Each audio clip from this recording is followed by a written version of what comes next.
History was repeating itself.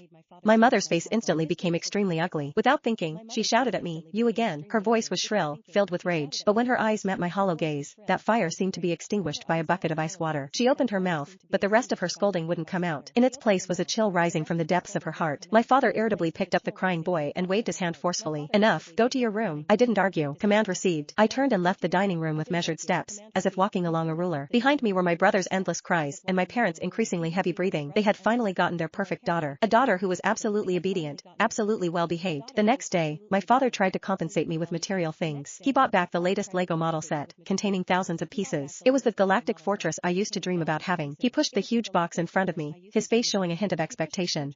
"Nora, look what I got you." I walked forward, my gaze lingering on the box for 3 seconds. Then I calmly picked it up, walked to the storage cabinet, and placed it on the highest, most difficult to reach shelf. I turned around and met his astonished gaze. New Life Code, Article 15, unnecessary complex creative activities are prohibited to prevent scattered thinking. My father's face instantly turned livid. The gift he had spent an entire evening rushing to buy was treated by me as a contraband item that needed to be sealed away. My mother, meanwhile, tried to awaken me with emotion. She pulled out a thick photo album, waved at me, wanting me to sit beside her. I remained seated without moving. Seeing this, my mother had no choice but to hold the album in front of me, pointing to one of the photos. "Nora, look, this is you. So adorable." In the photo, an 8 or 9-year-old girl wore a t-shirt covered in paint, smiling brilliantly at the camera, with a bit of cream still on her teeth. I looked at the photo she pointed to without reaction.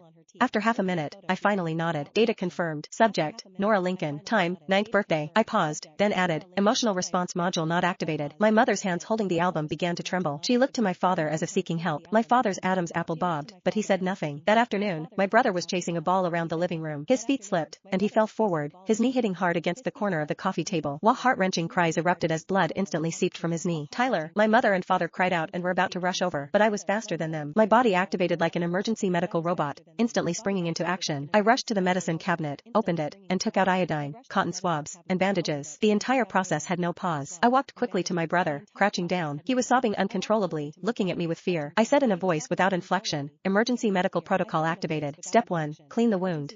My fingers were as steady as surgical clamps, precisely using cotton swabs dipped in iodine to clean his bleeding wound. I wiped 10 times total, changing cotton swabs after every 5 wipes. The wound was irritated, making him cry harder, his body starting to thrash. "Command, remain still." I spoke coldly. My brother seemed frightened by my voice. His crying hitched, and he actually stopped moving. I quickly cleaned, disinfected, and applied the bandage. After finishing, I stood up and reported to my dumbstruck parents. Treatment complete. Wound depth approximately 2 mm, length 3 cm. Recommend 24-hour observation to prevent infection. After speaking, I turned to clean the used medical supplies. Only my brother's suppressed sobbing remained in the living room. My mother looked at my meticulous back, her lips trembling, finally managing to speak.